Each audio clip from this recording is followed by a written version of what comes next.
এইমাত্র পাওয়া খবর, ভারতে শাকিব খানের অনুষ্ঠানে ভাঙচুর। তাই তো বন্ধুর বিপদে বন্ধু পাশে দাঁড়িয়ে একই বললেন নায়ক দেব। ভারতে আসামে শাকিব খানকে লাঞ্ছিত করা নিয়ে এবার মিডিয়ার সামনে একই বললেন নায়ক দেব। কিন্তু হঠাৎ করে কেন শাকিব খানের পক্ষ নিয়ে নায়ক দেব এমন কথা বললেন? তবে কি শাকিবের উপরে পরিকল্পিতভাবে আসামে হামলা করা হয়েছে? এ বিষয়ে এবার অনেক বড় তথ্য দিলেন নায়ক দেব। বিস্তারিত জানতে হলে ভিডিওটিতে একটি লাইক দিয়ে ভিডিওটি না টেনে দেখতে থাকুন। ভারতের আসামের পশ্চিম খাগড়াছড়িতে বৃহস্পতিবার 28 ডিসেম্বর আসামের একটি আয়োজনে অংশ নেওয়ার কথা ছিল ঢাকার সিনেমার শীর্ষ তারকা শাকিব খানের। তবে অনুষ্ঠান দেরি হওয়ায় স্থানীয়রা হামলা চালিয়ে পণ্ড করে দিয়েছে এই আয়োজন। ভেঙে ফেলা হয়েছে মঞ্চ ও শতাধিক চেয়ার, এমনকি শাকিবের উপর অন্যায়ভাবে সেখানে হামলা করা হয়েছে। এমন অবস্থাতে শাকিব খান ইদি কাপালের সাথে পারফরমেন্স করার সময় নিচে চলে আসেন এবং পুলিশের হেফাজতের মাধ্যমে শাকিব খানকে উদ্ধার করা হয় আসাম থেকে।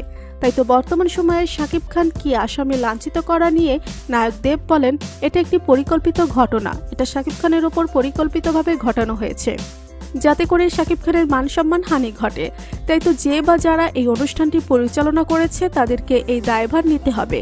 তা না হলে কঠিন থেকে কঠিনতম ব্যবস্থা গ্রহণ করবেন আসামের সরকার। কেননা শাকিব খান বাংলাদেশের একজন নামকরা সুপারস্টার, তাকে মঞ্চ অপমান করা হয়েছে বলে মনে করছেন নায়ক দেব। তাই তো বর্তমান সময়ে শাকিব খানের পাশে দাঁড়িয়ে নায়ক দেবের এমন মন্তব্য রীতিমতন মিডিয়া জুড়ে চলছে আলোচনা ও সমালোচনা। সংবাদ মাধ্যম অনুযায়ী অনুষ্ঠান শুরু হওয়ার কথা রাত 8টায় হলেও তা 11টা অবধি না হয় ক্ষুব্ধ হন দর্শকরা। এক পর্যায়ে হামলা চালাতে থাকেন মঞ্চে। ভাঙচুরের সেই ভিডিও সামাজিক যোগাযোগ মাধ্যমেও ছড়িয়ে পড়েছে। তাই তো বর্তমান সময়ে নায়ক দেবের এমন মন্তব্য রীতিমতন খুশি শাকিব খান। তো বন্ধুরা, শাকিব খানকে নিয়ে নায়ক দেবের এমন মন্তব্যে আপনাদের মতামত কি? আর আপনারা কি চান শাকিব খান ও নায়ক দেব একসাথে সিনেমাতে অভিনয় করুক? এ বিষয় নিয়ে আপনাদের মতামত কমেন্টস করে অবশ্যই জানাবেন আমাদেরকে। ভিডিওটি ভালো লাগলে লাইক, কমেন্ট ও শেয়ার করতে ভুলবেন না। আর আপনি যদি আমাদের চ্যানেলে নতুন হয়ে থাকেন তাহলে চ্যানেলটি সাবস্ক্রাইব করে বেল আইকনটি অন করে রাখুন। ধন্যবাদ সবাইকে।